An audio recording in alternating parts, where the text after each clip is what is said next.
دعا کرنا چھوڑ دیتا ہے اس کا رزق منقطع کر دیا جاتا ہے. لوگ کہتے ہیں یار برکت نہیں ہے، کاروبار نہیں ہے، نوکری نہیں ہے، روزگار نہیں ہے. چیک کرو تمہاری دعاؤں میں تمہارے ماں باپ ہیں کہ نہیں.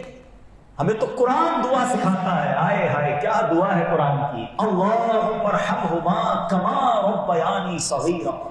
اللہ تو ان پر ایسے رحم کر جیسے انہوں نے بچپن میں ہم پر رحم کیا تھا. بچپن میں جس طرح انہوں نے ہمیں پال پوس کر بڑا کیا، اے مالک اب وہ تیری رحمت کے حوالے. ہر دعا میں اپنے ماں باپ کو یاد رکھو. اور روایتوں میں آتا ہے بعد موت میت کا درجہ بلند ہو جاتا ہے. اللہ کی بارگاہ میں عرض کرتا ہے اے میرے رب، یہ کس سبب سے میرا درجہ کیوں بلند ہو گیا؟ اس سے کہا جاتا ہے تیرے بچے نے تیرے لیے دعائیں مغفرت کی ہے اس سبب سے. ارے یاد تو رکھو اپنے ماں باپ کو، وہ بیچارے قبر میں پڑے ہیں. اب انہیں تم کیا دے سکتے ہو؟ دعا تو کرو ان کے لیے، ثواب تو پہنچاؤ. تمہاری ہر دعا ان کے درجے بلند کر رہی ہے. اللہ کے حبیب فرماتے ہیں جب بھی صدقہ دینا ہو اپنے ماں باپ کی طرف سے دیا کرو، اس کے ماں باپ کو بھی اجر ملے گا، صدقہ دینے والے کے صدقے میں بھی کمی نہیں ہوگی. اپنا تو گیا ہی کچھ نہیں نا، ماں کو ثواب مل گیا. سنو ایصال ثواب جبریل امین لے کر جاتے ہیں. تصور کرو میری ماں کے پاس جائیں اور کہتے ہیں بیٹے نے بھیجا ہے. میرے مرحوم والد کے پاس جائے جبریل امین اور کہے تمہارے بیٹے نے بھیجا ہے. کتنی روح خوش ہوگی کہ بیٹا بھولا نہیں ہے. مگر کئی بیٹے ایسے جو بھول گئے، کئی اولاد ایسی ہے جو اپنے مرحوم ماں باپ کو بھول گئی ہے، نہیں کرتی ایصال ثواب. خود ہی نماز نہیں پڑھتے تو ایصال کدھر سے کریں گے؟ ارے یاد رکھو انہوں نے ہر دن یاد رکھا تھا، ہر شب میں یاد رکھا تھا، ہر خوشی میں یاد رکھا تھا. سنو جبریل امین تھال لے کر جاتے ہیں، کہتے تیرے فلاں رشتہ دار نے بھیجا ہے، اسے قبول کر. وہ مرحوم قبول کر لیتا ہے، اس پر خوش بھی ہوتا ہے اور اپنے آس پاس کی قبر والوں کو خوشخبری سناتا ہے کہ دیکھو میرے بیٹے نے ثواب بھیجا ہے، میری بیٹی نے ثواب بھیجا ہے، میرے رشتہ دار نے، میرے پوتے نے ثواب بھیجا ہے. اور سنو آقا فرماتے اس کے پڑوسیوں میں جسے اس جیسا پوفا نہیں ملا ہوتا وہ غمگین ہو جاتا ہے. ہو سکتا ہے آپ کے مرحوم کے برابر والی قبر والے کو ثواب مل رہا ہے، آپ کے مرحوم کو نہیں مل رہا، اور وہ غمگین ہیں، وہ منتظر ہیں کہ میری اولاد کیوں نہیں بھیج رہی. ایصال ثواب کیا کرو. ایک اور حدیث پاک میں آتا ہے فرمایا جو ماں باپ کی طرف سے حج کرے ماں باپ کو بھی ثواب ملے گا، حج کرنے والوں کو 10 حج کا ثواب ملے گا. میرا تو حج ہی ملٹی پلائی ہو گیا. یہ ہے ماں باپ، ثواب کا میٹر بڑھانے والی چیز شخصیات ہے. اچھا زندگی میں دیکھا حج کا ثواب. ایک روایت میں ہے اب ماں باپ چلے گئے، کبھی کبھی خیال آتا نا یار حج کا ثواب چلا گیا. فرمایا جو ماں باپ کی قبر کی زیارت کرے اسے بھی حج کا ثواب ملتا ہے. ان کی قبر پر جا کر یاسین شریف پڑھے اللہ اس کی مغفرت فرما دے. مگر یہاں نہ زندگی میں ماں باپ کو ٹائم دیتے ہیں، نہ مرنے کے بعد انہیں یاد رکھتے. درود پاک پڑھنے کے بے شمار فضائل و برکات ہیں. ایک روز سرکار نامدار رسولوں کے سردار صلی اللہ تعالی علیہ وسلم باہر تشریف لائے تو حضرت ابو طلحہ انصاری صحابی رسول ہیں رضی اللہ تعالی عنہ، انہوں نے آگے بڑھ کر عرض کیا یا رسول اللہ صلی اللہ تعالی علیہ وسلم میرے ماں باپ آپ پر قربان ہوں، آج آپ کے چہرے پر بڑی خوشی کے آثار نظر آ رہے ہیں. تو پیارے آقا علیہ الصلوۃ والسلام نے فرمایا بے شک ابھی جبریل امین میرے پاس آئے تھے اور انہوں نے عرض کیا اے محمد صلی اللہ تعالی علیہ وسلم جس نے آپ پر ایک بار درود پاک پڑھا اللہ پاک اس کے نامہ اعمال میں 10 نیکیاں لکھے گا اور 10 گناہ مٹا دے گا اور 10 درجات بڑھا دے گا. کیا بات ہے، سبحان اللہ. نبی پاک صلی اللہ تعالی علیہ وسلم کے چہرے پر خوشی کے آثار کیوں ہیں؟ درود کون پڑھے گا؟ ہم پڑھیں گے. ثواب کسے ملے گا؟ ہمیں ملے گا. رحمت کس پر برسے گی؟ ہم پر برسے گی. گناہ کس کے معاف ہوں گے؟ ہمارے معاف. خوش کون ہو رہا ہے؟ نبی پاک علیہ الصلوۃ والسلام. یعنی ہم پر مہربانی، امت پر احسان، میرے امتیوں کا بھلا ہو جائے. کیا بات ہے. اس بات پر نبی پاک کا چہرہ جو ہے وہ خوشی سے دمک رہا ہے. کتنا ہم سے محبت ہے، کتنا ہم سے پیار ہے. سبحان اللہ. اور نبی پاک علیہ الصلوۃ والسلام کا امتی ہونا یہ کتنی بڑی سعادت ہے. وہ شاعر کہتے ہیں نا میری خوش قسمتی میں تیرا امتی. اللہ نے ایسے نبی عطا فرمائے صلی اللہ تعالی علیہ وسلم کہ امت پر کمال درجے مہربان ہے. تو ایک تو پیارے آقا کا اس امت سے پیار دیکھیں، اور پھر درود پاک کی فضیلت کیا بتائی کہ ایک بار درود پاک پڑھے تو نامہ اعمال میں 10 نیکیاں لکھی جاتی ہیں، 10 گناہ معاف ہو جاتے ہیں، 10 درجے بڑھ جاتے ہیں۔ اس کو نارمل نہ سمجھیں، قیامت کے دن ہم سب کے نامہ اعمال کو تولا جائے گا۔ آج کل کاروباری لوگ اپنی بیلنس شیٹ بناتے ہیں نا، تو قیامت کے دن بھی سمجھ لیجیے ایک بیلنس شیٹ بنے گی، اور اس میں کیا ہوگا، جس کی نیکیوں کا پلڑا بھاری وہ تو جنت میں چلا جائے گا، مزے میں ہوگا۔ اور یہ بھی بات قرآن فرما رہا ہے، فَأَمَّا مَنْ ثَقُلَتْ مَوَازِينُهُ فَهُوَ فِي عِيشَةٍ رَاضِيَةٍ۔ قرآن کہتا ہے جس کی نیکیوں کا پلڑا بھاری ہو گیا وہ مزے میں ہوگا، وہ چین میں ہوگا، جنت میں ہوگا۔ وَأَمَّا مَنْ خَفَّتْ مَوَازِينُهُ فَأُمُّهُ هَاوِيَةٌ وَمَا أَدْرَاكَ مَا هِيَ نَارٌ حَامِيَةٌ۔ قرآن کہتا ہے جس کی نیکیوں کا پلڑا ہلکا ہو گیا وہ بھڑکتی ہوئی جہنم کی آگ میں جائے گا۔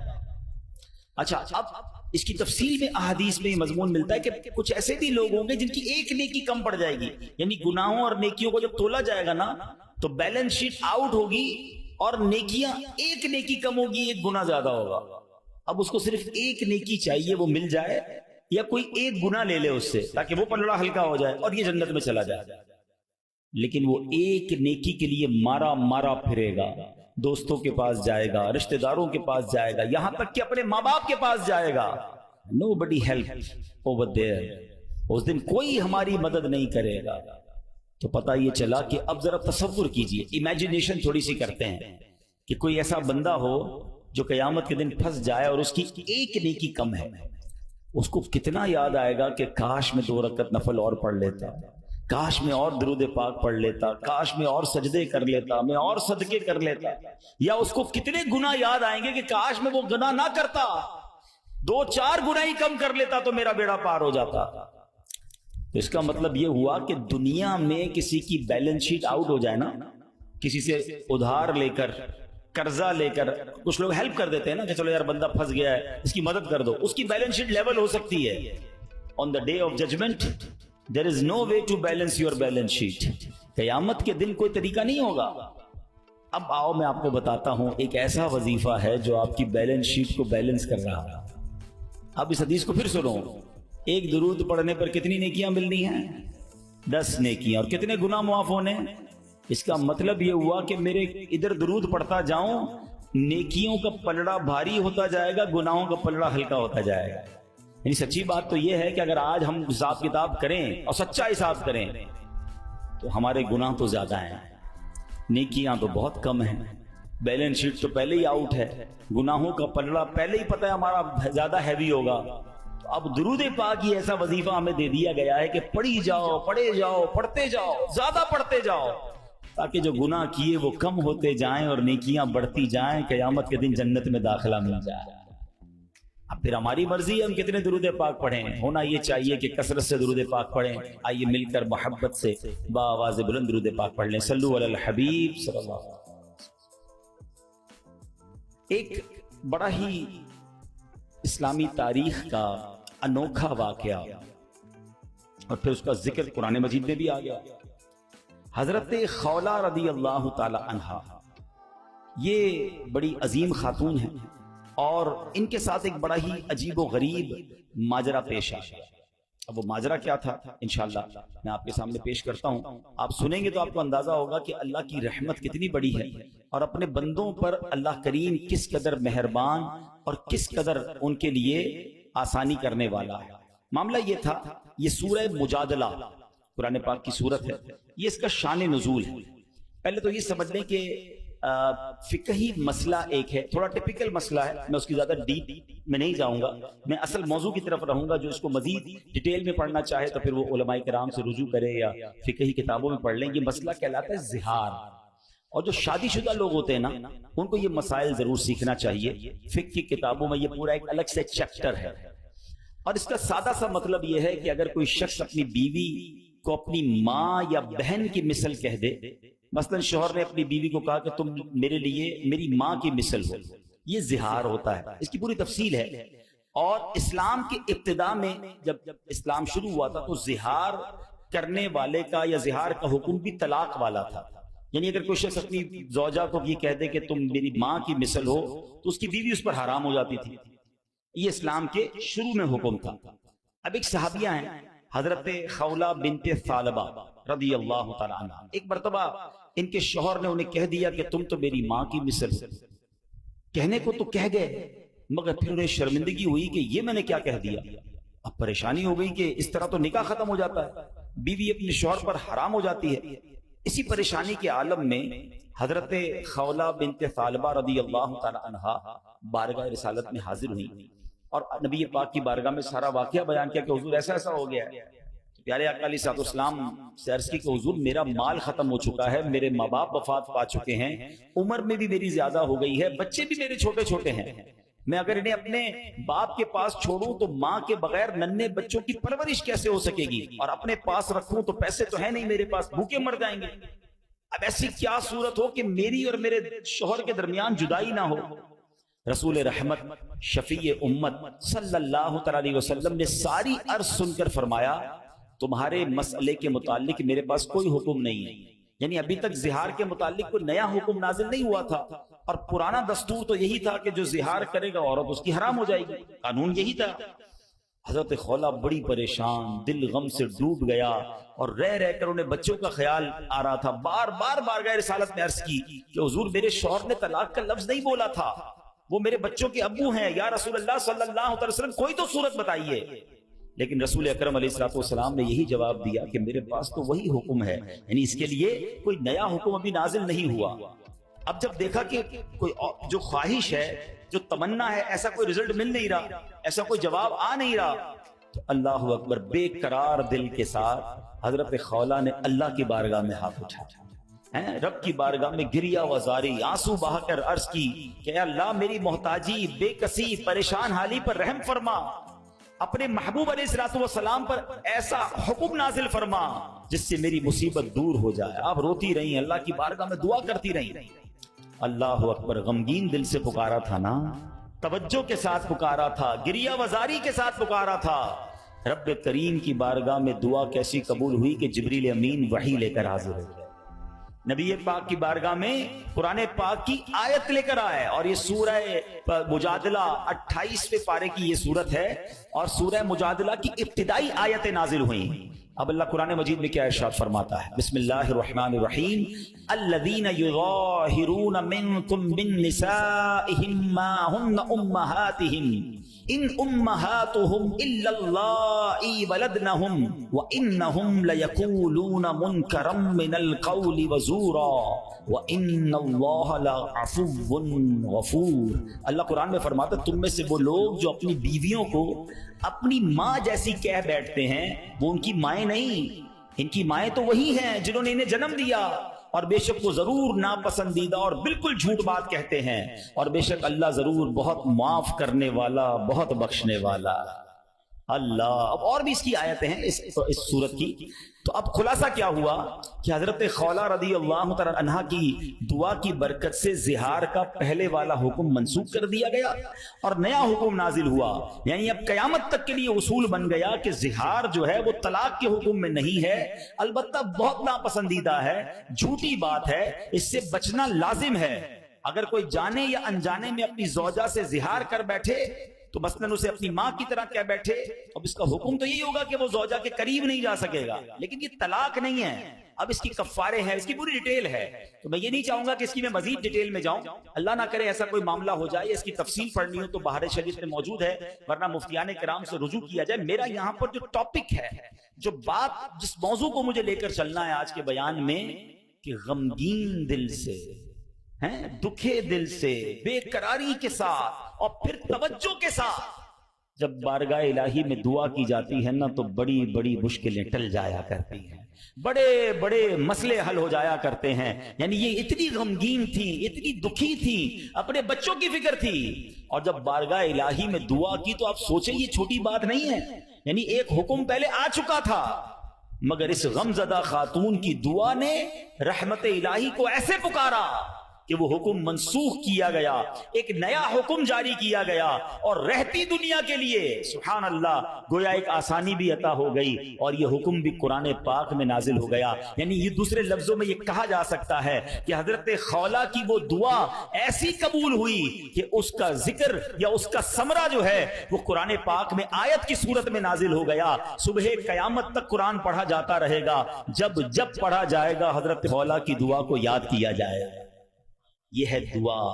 اچھا پھر دعا تو ہم سارے ہی مانگتے ہیں نا، اللہ کو تو ہم سارے ہی پکارتے ہیں، پکارنا کیسے ہے، اس کے طریقہ کیا ہے، اللہ سے دل سے کنیکٹیویٹی کیسے کرنی ہے، توجہ اللہ، سمجھ لے یہ آج میرا موضوع ہے، اللہ کی طرف توجہ کیسے کرنی ہے، اور پھر ہماری مشکلیں کیوں نہ آسان ہو جائیں۔ اے میرے پیارے اسلامی بھائیوں، ابتحال یہ ایک بڑا مشکل لفظ ہے، مگر آج اس کی تعریف سمجھ لیجیے، بڑی کمال کی تعریف ہے کہ ایک اصطلاح ہے ابتحال، اس کے معنی ہے دعا میں گر گڑانا، ہاتھوں کو بلند کرنا، پوری توجہ سے اللہ پاک کی بارگاہ میں عرض کرنا۔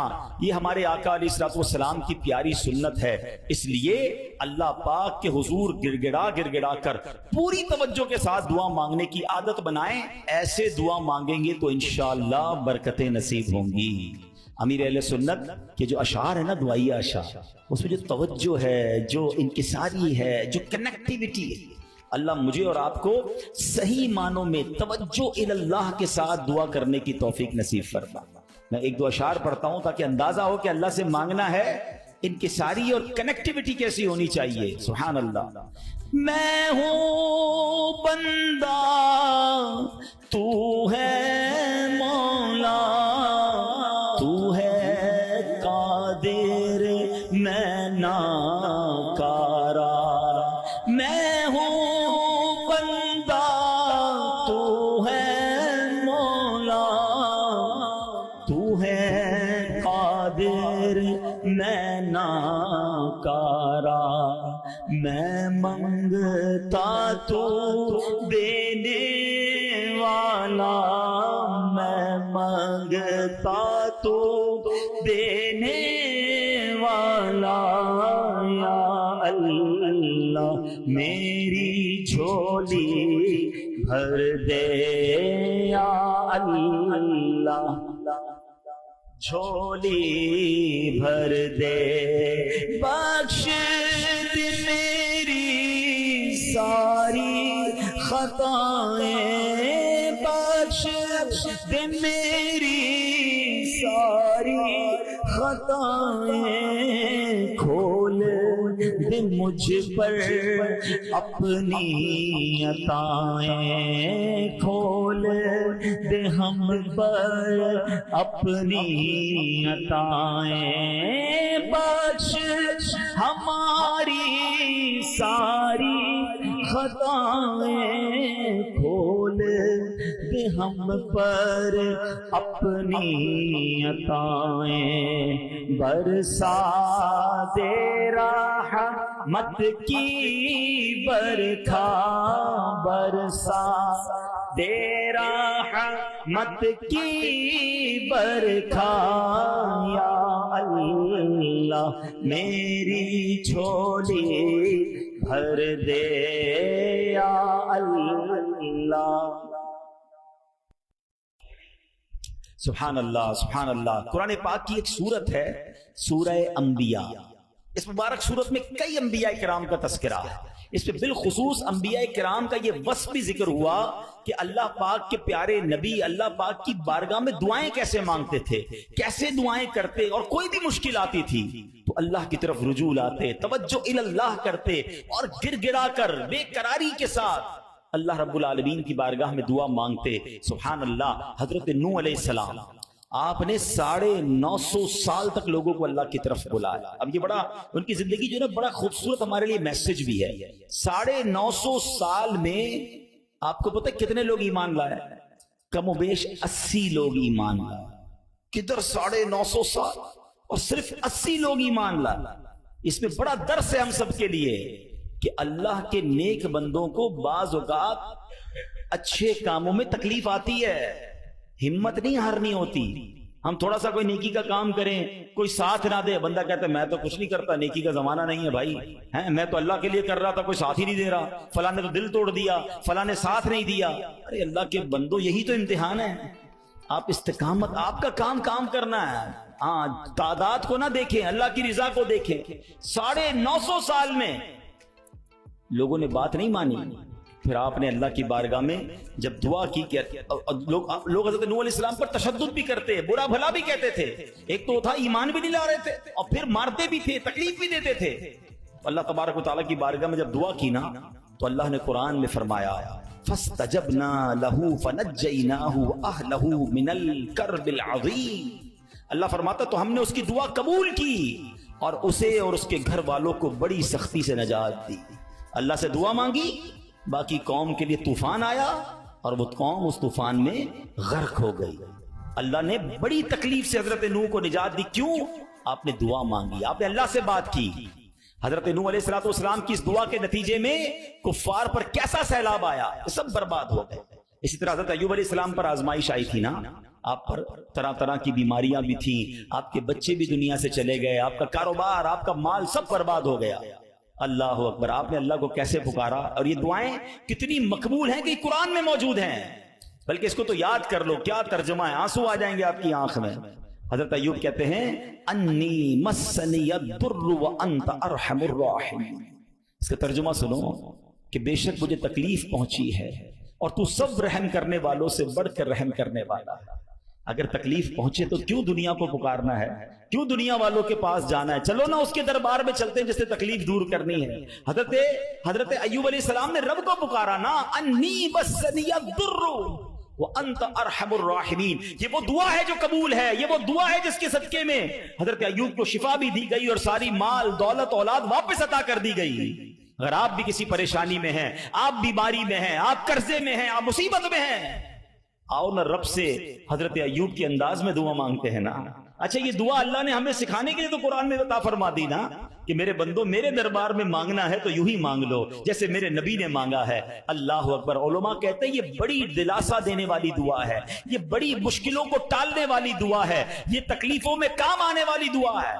ترجمہ تو دیکھو نا، یعنی اللہ کے سامنے اپنا مسئلہ پیش کر دیا آپ نے کہ بے شک مجھے تکلیف پہنچی ہے اور تو سب رحم کرنے والوں سے بڑھ کر رحم کرنے والا۔ اے اللہ بیمار ہوں، اے اللہ پریشان ہوں، اے اللہ قرضے میں ہوں، کہو نا رب سے مجھے تکلیف پہنچی ہے، مجھے ستاتے ہیں لوگ، مجھے تکلیف دیتے ہیں، مجھے پریشان کرتے ہیں لوگ، اور تو سب رحم کرنے والوں سے بڑھ کر رحم کرنے والا۔ اور جب آپ نے دعا کی تو دعا کیسے قبول ہوئی؟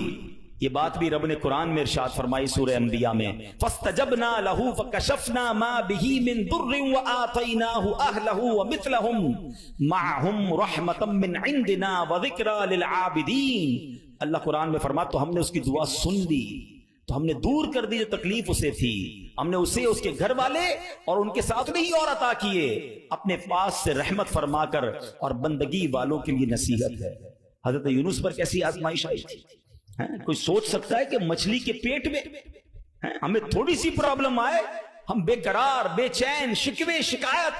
ارے نبی ہیں، کائنات میں انبیاء سے بڑھ کر کسی کا مرتبہ نہیں ہے، کوئی غوث، کوئی ابدال، کوئی کتب کسی صحابی کے مرتبے تک نہیں پہنچ سکتا، یہ مرتبہ صحابہ کا، مگر کوئی صحابی کسی نبی کے مرتبے تک نہیں پہنچ سکتا، یہ انبیاء کا مرتبہ۔ یہ ترتیب یاد رکھا کرو۔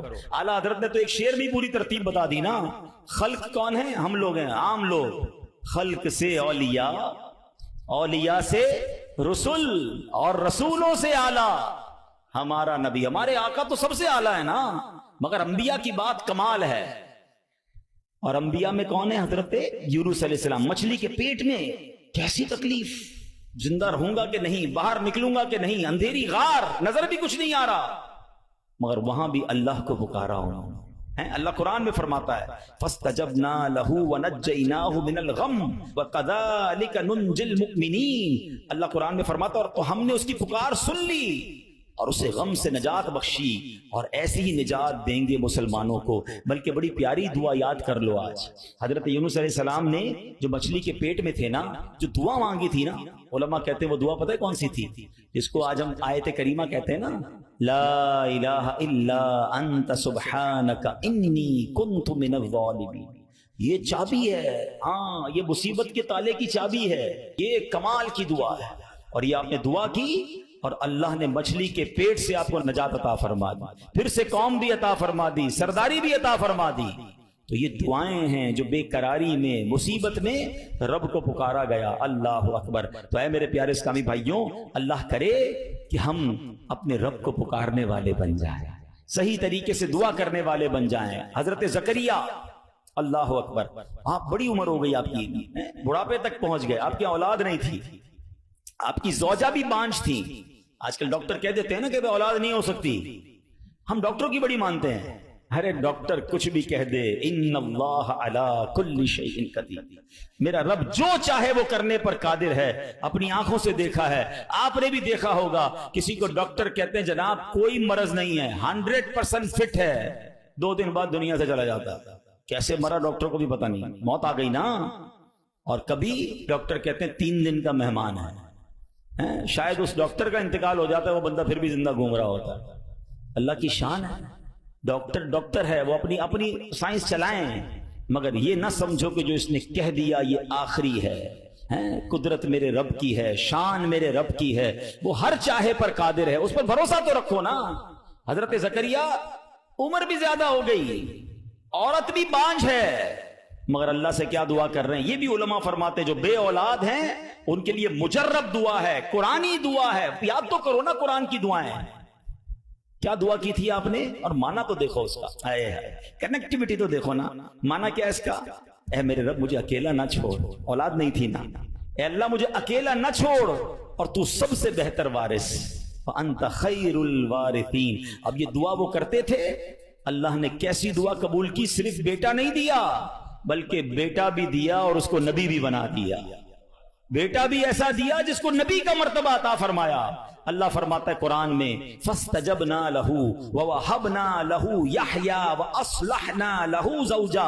تو ہم نے اس کی دعا قبول کی اور اسے یحییٰ عطا فرمایا اور اس کے لیے اور اس کی بیوی سنواری. اب اس میں بتایا کہ صرف اللہ نے بیٹا نہیں دیا، بیٹے کا نام بھی رب نے عطا فرمایا اور نبوت کی یوں سمجھیے کہ سرفرازی بھی عطا فرمایا. یہ ہے دعا، مگر دعا دل سے، توجہ اللہ، کنیکٹیوٹی کے ساتھ. پھر دیکھو کیسے کام بنتے ہیں، پھر دیکھو کیسے مصیبت ٹلتی ہیں. اللہ پاک خود فرماتا ہے وَيَدْعُونَنَا رَغَبًا وَرَهَبًا وَكَانُوا لَنَا خَاشِعِينَ. اور ہمیں پکارتے تھے امید اور خوف سے، اور ہمارے حضور گر گڑاتے ہیں. پتا چلا کہ گر گڑانا، توجہ کے ساتھ، خوف بھی ہو امید بھی ہو، پھر یہ کام بن جاتے ہیں. ذرا دیکھو نا میرے پیارے اسلامی بھائیوں، ہماری زندگی میں کتنے مسائل ہیں. کبھی کبھی ہمارے معاملات بڑے اٹک جاتے ہیں. اب کسی کو پیسوں کی ضرورت ہے، قرضے کی ضرورت ہے، اب جناب سارے دروازے بند ہو جاتے ہیں. اور کسی بھائی سے امید بندہ لگاتا ہے، آخری وقت میں وہ بھی منع کر دیتا ہے. سیٹھ صاحب پر نظر پڑتی ہے، وہ بھی معذرت کر لیتے ہیں. دوست احباب سے پوچھتے ہیں، وہ بھی جواب نہیں دیتے ہیں. سب دروازے بند ہیں، کوئی امید باقی نہیں بچتی. بندہ مایوسی کی طرف جانے لگتا ہے. مگر جب سب دروازے بند ہو جائیں تو ایک امید باقی رہتی ہے. ایک دروازہ اس وقت بھی باقی رہتا ہے. اللہ اکبر. بادشاہوں کے دروازے بند ہو جاتے ہیں مگر میرے رب کریم کا دروازہ کبھی بند نہیں ہوتا. لوگ ساتھ چھوڑ دیتے ہیں، بھائی بھائی سے دامن چھڑاتا ہے، لیکن اللہ پاک اپنے بندوں کو مایوس نہیں کرتا، بلکہ یہ تو ایسا دروازہ ہے کہ نیکو کار آئے تو بھی نوازا جاتا ہے، گناہگار آئے تو اسے بھی نواز دیا جاتا ہے. تو کریم ہی جو ٹھہرا تو کرم کے کیا ٹھکانے، تو کریم ہی جو ٹھہرا تو کرم کے کیا ٹھکانے. تو نوازنے پہ آئے تو نواز دے زبانے. دل سے دعا کیسے اثر کرتی ہے. ہو سکتا ہے کسی کے ذہن میں آئے کہ بات تو مولانا صاحب بالکل ٹھیک کر رہے ہیں، میرے لیے بھی سارے دروازے بند ہو گئے ہیں، مگر میرا معاملہ سلجھے گا کیسے، معاملہ بنے گا کیسے. چلو میں آپ کو 2 واقعات سناتا ہوں جس سے انشاءاللہ بات مزید سمجھ آ جائے گی. ایک صاحب تھے، کافی امیر تھے، اپنا بنگلہ بھی تھا، اپنی گاڑی بھی تھی، اللہ پاک نے بہت دیا تھا. شام کو گھر آئے، بچوں کے ساتھ وقت گزارا، کھانا کھایا اور اس کے بعد اپنے بستر پر لیٹ گئے. رات ہو گئی تھی، بڑا نرم بستر تھا، ٹھنڈا کمرہ تھا، مگر کروٹ بدلتے جا رہے تھے، نیند نہیں آ رہی تھی. اب نیند بھی اللہ پاک کی نعمت ہے، جس کو آ جائے لوگ اس کی بھی قدر نہیں کرتے. پوچھو اس سے جس کو نیند نہیں آتی. اب کافی دیر تک کروٹ بدلنے لگا کہ پتہ نہیں کیوں نیند نہیں آ رہی، چلو آج تھوڑی سی فریش ایئر لیتا ہوں شاید نیند آ جائے. گھر سے باہر نکلے، گاڑی سٹارٹ کی اور آگے چلتے رہے اور گھومنے لگے گلیوں میں. اچانک ایک مسجد نظر آئی اور مسجد کا دروازہ کھلا نظر آیا. کہ چلو یار ایسے ہی گھوم رہا ہوں، ذرا مسجد کے اندر چلا جاتا ہوں، وضو کر کے کچھ 2 رکعت نفل پڑھ لیتا ہوں. مسجد کے باہر گاڑی پارک کی، وضو کیا، مسجد کے اندر داخل ہوئے. تو جیسے ہی مسجد کے اندر گئے پوری مسجد خالی، مگر ہلکی ہلکی کہیں سے رونے کی آواز آ گئی. رات کو اس وقت کون ہے مسجد میں اور کیوں رو رہا ہے؟ تو دیکھا کہ ایک کونے میں ایک غریب آدمی اللہ کی بارگاہ میں ہاتھ اٹھائے رو رہا ہے اور روتے روتے اللہ کی بارگاہ میں عرض کر رہا ہے کہ اے اللہ، میری بیٹی بیمار ہے، ڈاکٹر نے آپریشن کا کہا ہے، مجھ غریب کے پاس پیسے نہیں ہیں، کہاں سے لاؤں؟ اے رب کریم، تو ہی اسباب بنانے والا ہے، مجھ غریب کی حالت زار پر رحم فرما. اس امیر شخص کو سمجھ آ گیا مجھے نیند کیوں نہیں آ رہی تھی، مجھے کہیں بھیجا گیا ہے، میں ڈھونڈتے ڈھونڈتے اسی کے لیے آیا ہوں. اللہ اکبر. وہ غریب کے پاس گیا، جیب میں جتنی رقم تھی نکال کر اس کے پیش کر دی کہ بھائی یہ لے لو اور میرا یہ کارڈ بھی رکھ لو، کبھی بھی ضرورت پڑے تو مجھ سے بات کر لینا. اس غریب شخص بھی کیسا خوددار تھا، اس نے کارڈ واپس دیا کہ مجھے ایڈریس کی ضرورت نہیں ہے، میرے پاس ایک ایڈریس موجود ہے. تو کون سا ایڈریس موجود ہے؟ بولو یہ ایڈریس ہے نا، اللہ کی بارگاہ میں آیا، اس نے تمہیں بھیج دیا، جب دوبارہ ضرورت پڑے گی تو بھی اسی کی بارگاہ میں آ جاؤں گا. سارے دروازے بند ہو جائیں، میرے کریم کا دروازہ کھلا ہوتا ہے. ہمارا پرابلم ہے ہم جاتے ہی نہیں اس کے پاس. اچھا اپنا ایک چھوٹا سا ٹیسٹ لے لو نا تاکہ اندازہ ہو جائے گا آپ کو. کبھی بھی آپ کو بیماری ہو، پیٹ میں درد ہو، سر میں درد ہو، پاؤں میں درد ہو، چوٹ لگ جائے، پہلے کون یاد آتا ہے؟ ڈاکٹر. ڈاکٹر کے پاس چل، یار بڑا درد ہے، کسی کو معلوم کرو کیسے علاج ہوگا، دوائی. میں نہیں کہتا ڈاکٹر کے پاس نہیں جانا چاہیے، لیکن پہلے ہمیں اللہ یاد آنا چاہیے. اے اللہ تو شفا دینے والا، کرم کر دے مالک. کاروبار میں نقصان ہوا، فیملی میں پرابلم ہوا، واٹ ایور پرابلم، سب سے پہلے ہمیں دنیا والے سورس وکیل، پولیس یہ یاد آتے ہیں. ہونا یہ چاہیے کہ ہمیں خالق کے اسباب کی یہ طرف لو لگانی چاہیے، پہلے اللہ کریم کو پکارنا چاہیے. اسباب اختیار کرنا منع نہیں، مگر اسباب کے چکر میں، اس دنیا کے چکر میں ہم بھول گئے اسے کہ جو حل کرنے والا ہے، جو مشکلیں دور کرنے والا ہے، جو اولاد دینے والا ہے، جو مصیبت ٹالنے والا ہے. ہم اس کی طرف جاتے ہی نہیں. پورا پورا دن دفتروں کے دھکے کھاتے ہیں مگر 2 رکعت پڑھ کر اس کی بارگاہ میں سر نہیں جھکاتے. دیکھو اللہ کیسے کام بناتا ہے. ایک اور واقعہ سنو. ایک بہت مشہور ڈاکٹر تھا، میں نے واقعہ کتاب میں پڑھا. مثال کے طور پر اس کا نام ڈاکٹر احمد تھا. ساری زندگی اس نے بڑے آپریشن کیے، اس کا بڑا نام تھا. اب حکومت نے اعلان کیا کہ اس کو گولڈ میڈل دینا ہے، لائف ٹائم اچیومنٹ ایوارڈ. پوری زندگی اتنا کام کیا اس ڈاکٹر کو ملک کے دارالحکومت میں بلایا جائے گا اور ایک بڑی تقریب ہوگی اور اس کو گولڈ میڈل دیا جائے. ڈاکٹر بڑا خوش، اتنا بڑا ایوارڈ ملنے والا ہے. ڈاکٹر صاحب نے فلائٹ بک کی، جہاز میں بیٹھے. جیسے ہی جہاز اڑا تو کچھ دیر کے بعد جہاز موسم خراب ہو گیا اور جہاز میں کوئی پرابلم ہو گئی. تو جہاز کو راستے میں کسی چھوٹے سے ایئرپورٹ پر اتار لیا گیا. ڈاکٹر صاحب جہاز سے نکل کر عملے کے پاس جاتے ہیں کہ بھائی کب جہاز اڑے گا، میری تو وہاں بہت اہم تقریب ہے اور سارا پروگرام میرے لیے سجایا گیا ہے، میں چیف گیسٹ ہوں، مجھے گولڈ میڈل ملے گا، بتائیں دوبارہ جہاز کب اڑے گا؟ سر چھوٹا سا ایئرپورٹ ہے، جہاز کا پرابلم بڑا ہے، اتنا جلدی ٹھیک نہیں ہوگا. آپ کو اگر پہنچنا ضروری ہے تو آپ کو ایک گاڑی لیں کرائے پر اور بائی کار چلے جائیں، آپ پہنچ جائیں گے اپنی تقریب سے پہلے. ڈاکٹر نے کہا یہ بھی آئیڈیا ٹھیک ہے، جہاز کے انتظار میں کہیں میرا پروگرام ہی مس نہ ہو جائے. ڈاکٹر صاحب نے گاڑی بک کی، رینٹ کار لی. جیسے ہی راستے میں گئے تو زبردست بارش، آندھی طوفان. اس اندھیرے میں، اس آندھی طوفان میں ڈاکٹر صاحب راستہ بھول گئے اور کسی مین ہائی وے سے نکل کر گاؤں کے روڈ پہ چڑھ گئے. بہت دیر تک راستے میں، اب بھوک بھی لگ رہی، کھانا بھی نہیں کھایا، اندھیرا گھپ، بارش ہو رہی ہے. اچانک ایک چھوٹا سا گاؤں میں گھر نظر آیا جس میں ایک بلب جل رہا تھا. ڈاکٹر صاحب نے کہا اب تو حالت ایسی ہو گئی، دروازہ کھٹکھٹایا. ایک بوڑھی عورت نے دروازہ کھولا. کب ماں جی کچھ کھانے پینے کو ملے گا، بہت بارش ہو رہی ہے، بیٹا اندر آ جاؤ. وہ اندر چلا گیا. ماں جی نے بڑی محبت سے اسے پانی بھی دیا، کچھ کھانے کو بھی دیا. تھوڑی سانس میں آئی تو ڈاکٹر نے دیکھا کہ برابر میں بستر پر ایک نوجوان لیٹا ہوا تھا. اب ماں جی یہ کون ہے؟ کہ بیٹا میرا بیٹا ہے. کیا ہو گیا ایسے؟ کہ اس کو بہت بڑی بیماری ہے. ماں جی علاج کیوں نہیں کرواتی؟ ماں جی کہتی میں نے گاؤں کے ڈاکٹر کو دکھایا ہے. ڈاکٹر کہتے ہیں ہمارے وطن میں ایک ہی ڈاکٹر ہے جس کا نام ڈاکٹر احمد ہے, وہی اس کا علاج کر سکتا ہے.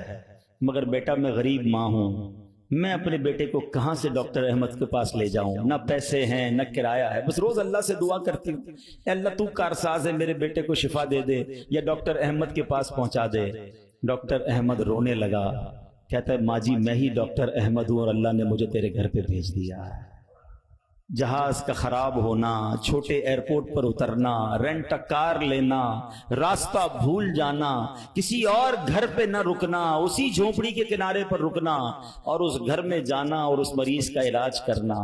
اب بھی نہیں مانو گے؟ ان اللہ علی کل شیء قدیر, میرا رب جو چاہے وہ کرنے پر قادر. بس ہمارا بھروسہ ہی جاتا ہے. ہم سمجھتے ہیں دنیا والے ساتھ دیں گے, ہم سمجھتے ہیں دنیا والے مسئلہ, ارے دنیا والے تو دکھ ہی دکھ دیتے ہیں. اپنا پرابلم بتاؤ تو ہنستے ہیں, ہم سے کہتے فکر نہ کرو, دوسروں کو بتاتے دیکھو اس کا یہ مسئلہ ہے, یہ فلاں کام کے لیے آیا تھا, اتنی بڑی بڑی باتیں کرتا ہے, اس کا یہ مسئلہ ہے. ہمارے مسئلے کو انجوائے کرتی ہے دنیا, کون ساتھ دیتا ہے آج؟ مگر جو ہمارے عیبوں پر پردہ ڈالنے والا, جو ہمیں بچپن سے لے کر آج تک نوازنے والا, جو ہمارے گناہ ہونے کے باوجود ہمیں عطا کرنے والا ہے, وہ ہمارا رب کریم ہے. ارے جو ہماری ماں سے زیادہ ہمیں چاہنے والا ہے, ہم اسے کیوں نہیں پکارتے, اس کی طرف توجہ کیوں نہیں کرتے؟ حالانکہ اس کی رحمت تو اس کے دروازے کھلے ہوئے ہیں, وہ تو دینا چاہتا ہے. مگر کاش جو توجہ ریکوائرڈ ہے, جو دل سے دعا مانگنا ہے, وہ اللہ مجھے اور آپ کو نصیب فرما دے. اور پھر اللہ کو پکارے نا. میں نے کہا نا گناہ گاروں کا بھی وہ رب ہے, وہ نیکوں کا رب تو ہے, وہ گناہ گاروں کو کیسے نوازتا ہے. ایک اور واقعہ سن, عیون الحکایات, یہ بڑی پیاری کتاب ہے مکتبۃ المدینہ سے, اگر آپ اسے لیں گے تو اس میں بڑی زبردست واقعات موجود ہیں. ماجرا یہ ہے کہ حضرت بکر بن عبداللہ فرماتے ہیں کہ پچھلی قوموں میں ایک بہت سرکش, غیر مسلم اور ظالم بادشاہ تھا.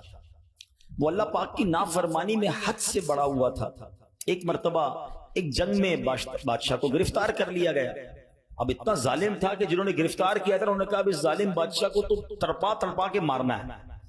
طے یہ پایا کہ اس کو ایسا کرو کہ تانبے کی ایک دیگ میں ڈالتے ہیں اور اس کو اونچی جگہ پر لٹکاتے ہیں اور نیچے آگ جلاتے ہیں تاکہ یہ جل بھون کر مر جائے.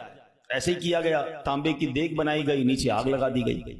اب آہستہ آہستہ جو ہے وہ دیگ گرم ہوئی, بادشاہ کی حالت خراب ہوئی. دیگ گرم ہو جائے تو جسم جھلسنے لگا. اس نے پہلے تو جھوٹے خداؤں کو پکارا, مگر جس ساری زندگی جن کے آگے پیشانی رگڑی تھی انہوں نے کیا جواب دینا تھا؟ کسی نے کوئی جواب نہیں دیا, کوئی مدد نہیں آئی. اللہ اکبر. اب جب سب امیدیں ٹوٹ گئی نا, سب اس کو پتہ چل گیا کہ اب میرا آخری وقت آ گیا, اب میں گیا, اب میں مارا جاؤں گا. تو اب یہ بادشاہ جو تھا مسلمان نہیں تھا, اس نے مسلمانوں کے رب یعنی خداوند قدوس کو پکارنا شروع کر دیا. وہ کہتا ہے یا اللہ, یا رحمان, یا رحیم, مدد فرما دے, اور بلند آواز سے لا الہ الا اللہ پڑھنا شروع کر دیا. اب بادشاہ نے اس مشکل گھڑی میں اللہ سے توبہ بھی کی کہ اللہ مجھے معاف کر دے اور بس مجھے بچا لے, اب میں تیری عبادت کروں گا, اب تک جو کیا مجھے معاف کر دے. بلند آواز لا الہ الا اللہ. اس دیگ میں بیٹھا ہوا ہے, نیچے آگ لگی ہوئی ہے. دیکھو کریم نے اس کی پکار کیسے سنی کہ بارش برسنا شروع ہو گئی. جیسے بارش برسی تو وہ آگ بجھ گئی, تو وہ گرمی تو آلموسٹ ختم ہو گئی, لیکن پھر اتنی تیز ہوا چلی کہ وہ دیگ رسیاں توڑا کر دیگ ہی اڑنے لگی. اچھا وہ بادشاہ لا الہ الا اللہ, لا الہ الا اللہ کی آوازیں بلند کر رہا ہے اور دیگ اڑ رہی ہے. اب دیگ اڑتے اڑتے اڑتے غیر مسلم قوم کا جو قبیلہ تھا وہاں جا کے گر گئی. اب جب وہاں گئی تو لوگ حیران کہ یہ کیسی دیگ ہے جو اڑتے ہوئے آ رہی ہے, اور اس میں بندہ بیٹھا ہوا ہے وہ لا الہ الا اللہ, لا الہ الا اللہ پڑھ رہا ہے. تو جب وہ غیر مسلم قریب آئے تو اس بادشاہ نے باہر نکل کر اپنا واقعہ سنایا کہ سنو, میں غیر مسلم تھا, اپنے اللہ کے سوا جھوٹے خداؤں کی پوجا کرتا تھا, میں نے کلمہ پڑھا, اللہ نے اس مصیبت سے نکال دیا اور مجھے یہاں پہنچا دیا. پورا گاؤں کلمہ پڑھ کر مسلمان ہو گئے. اللہ کی جو نا قدرت کے نظارے ہیں, اللہ ایسے نکالتا ہے بندے کو کہ سمجھ بھی نہیں آتی. بات وہی ہے کہ دل سے اسے پکارنا ہے, مگر دل سے گر گڑا کر توجہ کے ساتھ, فوکس کے ساتھ, پھر دیکھو آپ کی مشکلیں کیسے ٹل جاتی ہیں. تو اللہ کرے کہ ہم پیارے آقا علیہ الصلوۃ والسلام کی سنت پر عمل کرنے والے بن جائیں. ایک بار خود نبی پاک کے ساتھ بڑا حیران کن واقعہ پیش آیا. یہ 3 ہجری غزوہ غطفان کا موقع تھا. پیارے آقا علیہ الصلوۃ والسلام صحابہ کرام کو لے کر سفر پر روانہ ہوئے. ایک مقام پر پڑاؤ کیا تو صحابہ کرام کچھ فاصلے پر ٹھہرے اور نبی پاک علیہ الصلوۃ والسلام اکیلے ایک درخت کے نیچے تشریف فرما ہو گئے. غیر مسلم جو ہر وقت نبی پاک کو معاذ اللہ نقصان پہنچانے کی ٹرائی کرتے رہتے تھے، پلان کرتے رہتے تھے، ان میں سے غیر مسلم اچانک کہیں سے آیا ہاتھ میں ننگی تلوار، اور نبی پاک اکیلے، کوئی اس وقت صحابہ بھی قریب نہیں تھے. تو پیارے آقا علیہ الصلوۃ والسلام کے بالکل سامنے آ گیا اور بڑے تکبر کے ساتھ، بڑے جس کو کہتے ہیں کر و فر کے ساتھ کہتا ہے، اے محمد صلی اللہ علیہ وسلم اب بتائیے آپ کو مجھ سے کون بچائے گا؟ آپ کے ساتھ تو کوئی بھی نہیں ہے، آپ اکیلے ہیں، میرے ہاتھ میں تلوار ہے. اللہ اکبر. نبی پاک کی توجہ اللہ کی طرف کیسی تھی؟ آپ نے صرف ایک جملہ کہا، ایک لفظ کہا، فرمایا اللہ. کیا نام ہے، دل کو کیسا سکون نصیب ہوتا ہے. میں اسے پکار رہا ہوں جو میرا خالق ہے، جو میرا مالک ہے، جو میرا پروردگار. پکارا کرو، نام لیا کرو اس کا، کہو اللہ اللہ اللہ اللہ، پکارو اسے اللہ اللہ اللہ اللہ. ہائے ہائے ہائے، نبی پاک کی زبان سے لفظ اللہ نکلا تو غیر مسلم تو کانپنے لگ گیا، تلوار اس کے ہاتھ سے چھوٹ گئی. اب نبی پاک نے تلوار اٹھا کر کہا اب بتاؤ تمہیں مجھ سے کون بچائے گا؟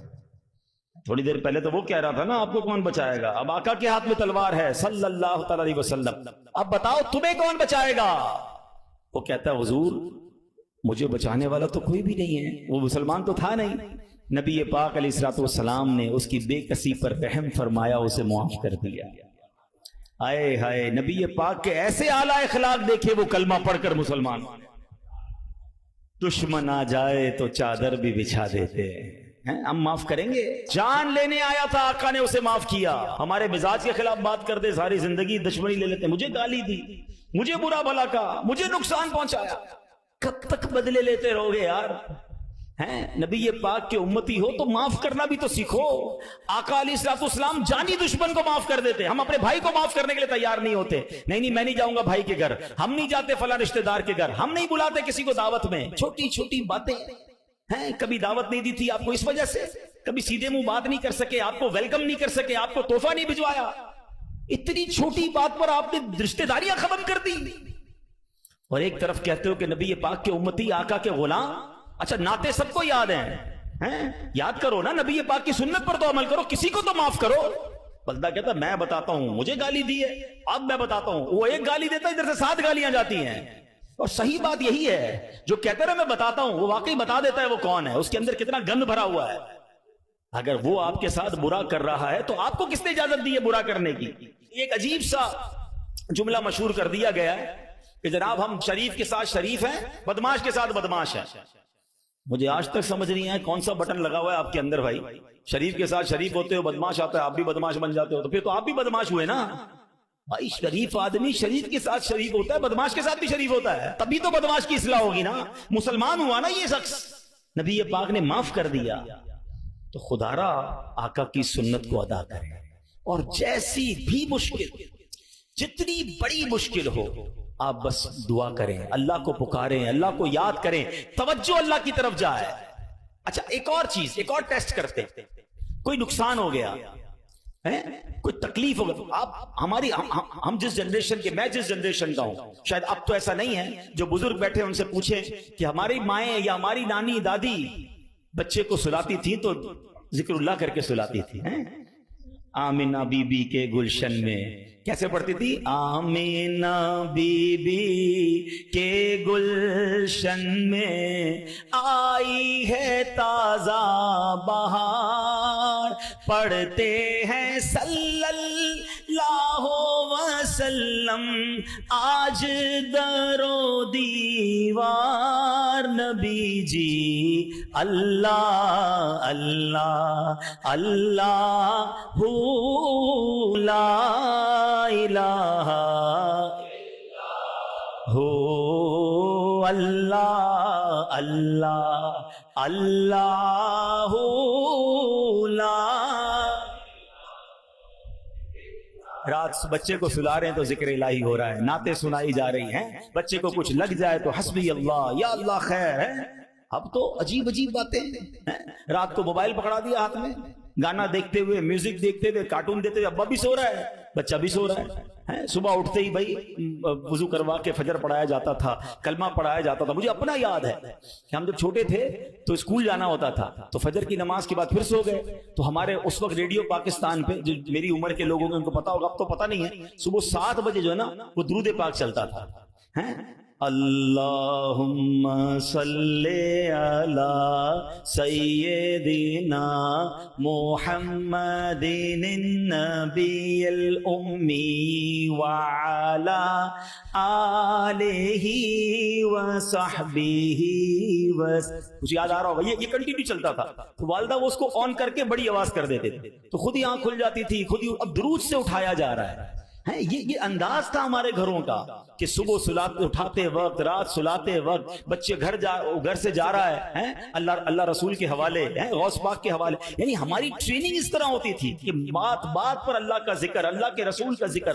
اب تو کوئی تکلیف ہو، پتہ نہیں انگریزی میں پتہ نہیں کیا کیا آوازیں نکال رہے ہوتے ہیں، معاذ اللہ گالیاں منہ سے آ رہی ہوتی، لیکن ہے ہی نہیں. پہلے تو زبان سے یا اللہ خیر، فوراً ذکر الہی. یعنی ہماری ٹریننگ یہ ہوا کرتی، اور ہونی بھی یہی چاہیے مسلمان کی، کہ ہم تکلیف میں بھی. اچھا پھر ایک اور عجیب بات پتہ ہے کیا ہے؟ چلیں اب میں دوسری طرف لے آتا ہوں اپنی گفتگو کو، کہ تکلیف میں تو ہم اللہ کو یاد کرتے ہیں، پھر تکلیف ختم ہو جائے تو پھر کہاں چلے جاتے ہیں؟ اچھا بعض اوقات پتہ ہے کہ اچانک مسجد میں کوئی نیا آدمی نظر آنے لگتا ہے نا، ٹوپی بھی پہنی ہوئی، ہاتھ میں تسبیح بھی ہے، خیر تو یہ کدھر سے آیا ہے؟ اور 5 نمازیں بھی پڑھ رہا ہے، بعض اوقات نماز سے بھی پہلے آ جاتا ہے. پھر پوچھو خیر تو ہے؟ بس وہ والدہ ہاسپٹل میں ہے یا فلاں پرابلم ہے. بہت اچھی بات ہے، میں خدا نہ خواستہ ڈسکریج نہیں کر رہا، مگر ادھر وہ پرابلم دور ہوئی، ادھر مریض ٹھیک ہوا، ادھر مسئلہ حل ہوا، وہ بندہ ہی غائب ہو گیا مسجد سے. تو یہ کیا ہے؟ ہم خوشی میں بھی اللہ کے بندے ہیں، ہم غم میں بھی اللہ کے بندے ہیں. ہم غموں میں بھی اسے پکاریں، ہم خوشی میں بھی اسے یاد رکھیں. اور یہ بات میں نہیں کہہ رہا، یہ اللہ کریم نے قرآن مجید فرقان حمید میں ارشاد فرمایا، اور یہ کافروں کی عادت اللہ نے ارشاد فرمائی. سنو، اللہ قرآن میں فرماتا ہے وَإِذَا مَسَّ الْإِنسَانَ الضُّرُّ دَعَانَا لِجَنبِهِ أَوْ قَاعِدًا أَوْ قَائِمًا. اللہ فرماتا ہے اور جب آدمی کو تکلیف پہنچتی ہے تو لیٹے ہوئے اور بیٹھے ہوئے اور کھڑے ہوئے ہر حالت میں ہم سے دعا کرتا ہے. بہت اچھی بات ہے، مگر آگے کیا ہوا؟ اللہ فرماتا ہے پھر جب ہم اس کی تکلیف دور کر دیتے ہیں تو یوں چل دیتا ہے گویا کبھی کسی تکلیف کے پہنچنے پر ہمیں پکارا ہی نہیں تھا، یاد ہی نہیں رہتا اللہ کا گھر. سچ بتاؤ ایسا ہم نہیں کرتے؟ پرابلم ہو تو گھر میں قرآن خوانی کراؤ، درود پاک کا ختم کرواؤ، امام صاحب کے پاس چلتے ہیں، دعا کرواتے ہیں، ذرا مسجد میں دعا کروانی ہے. ارے بھائی دعا کر دی، تمہارا مسئلہ حل ہو گیا، اب گئے کدھر؟ یہ اللہ پاک سے کیا تعلق بنا رہے ہو؟ ایسا نہ کریں. دیکھیں آپ اپنے انداز میں سمجھیں، میں بلا تمثیل سمجھا رہا ہوں. کوئی بندہ وہ ہے جو آپ سے جب ملتا ہے اپنے مطلب کے لیے ملتا ہے، بلکہ ایسے بھی لوگ ہوتے جب آتے سمجھ آ جاتی ہے یار کوئی کام ہی لے کر آیا ہوگا، اس کا کوئی مسئلہ اٹکا ہے نا تو آج چہرہ دکھایا ہے، تو اس بندے کی کیا عزت ہوتی ہے آپ کے پاس. اور ایک بندہ ہے جو روز ملتا ہے، محبت کرتا ہے آپ کے پاس آ کے بیٹھتا ہے، کبھی کبھی مسئلہ بھی بیان کر دیتا ہے، لیکن مسئلہ نہ بھی ہو تو آپ کے پاس ضرور آتا ہے. وہ دوست ہوتا ہے نا، فرق ہے نا، ایک مطلب کے وقت تمہارے پاس آتا ہے، ایک روز تمہارے ساتھ پاس آتا ہے. اب بلا تمثیل سمجھو، جو مطلب کے وقت اللہ کی بارگاہ میں جا رہا ہے، جو کسی مشکل کے وقت تو رب کے پاس جاتا ہے، اور جیسے ہی رب اپنے کرم سے مشکل آسان کر دے وہ غائب ہو جاتا ہے. تو ایسا نہ کیا کرو، اللہ کے گھر میں آیا کرو، مسجدوں میں بیٹھا کرو، نمازوں کی پابندی کیا کرو، اور اللہ کو ہر حال میں پکارا کرو. پھر دیکھو وہ رب کریم آپ کی کیسی مشکلیں آسان فرمائے گا. اور ہمارے اسلاف تو کس طرح اللہ کو غم میں یاد کیا کرتے. اللہ اکبر. ایک بار بڑا خوبصورت واقعہ پھر انشاءاللہ اپنا بیان میں ختم کرتا ہوں. ابو الحسن سری سقطی رحمت اللہ تعالی کا واقعہ. آپ کی خدمت میں ایک مرتبہ آپ کی ایک پڑوسن آئی اور عرض کرتی کہ اے ابو الحسن، رات میرے بچے کو سپاہی اٹھا کر لے گئے اور وہ اسے بڑی تکلیف دیں گے، آپ کچھ کیجئے، میرے بیٹے کے لیے سفارش کیجئے. پڑوسن کی فریاد سن کر سیدنا ابو الحسن نے کیا کیا، جانماز بچھائی یا کھڑے ہوئے اور خشوع و خضوع کے ساتھ نماز شروع کر دی. اب پڑوسن کہہ رہی میں ان سے سفارش کرانے آئی ہوں، بچہ میرا جیل میں ہے، پتہ نہیں کتنی پٹائی کریں گے اس کی، اور یہ حضرت نماز پڑھنے پہ لگ گئے۔ اچھا نماز بھی آپ نے بڑی طویل نا، مزیدار خشوع و خضوع سے پڑھ رہے ہیں۔ اچھا جب کافی دیر ہو گئی نا تو وہ عورت کہتی ہے حضرت جلدی کریں، میرے بچے کو قید میں ڈالا ہوا ہے وہ، اور اس کی تکلیف پہنچائیں گے۔ آپ نے جلدی نہیں کیا، آپ نے سکون سے نماز پڑھی، اور جب نماز سے سلام پھیرا نا تو کہا اے میری بہن، تمہارا ہی تو معاملہ حل کروا رہا تھا۔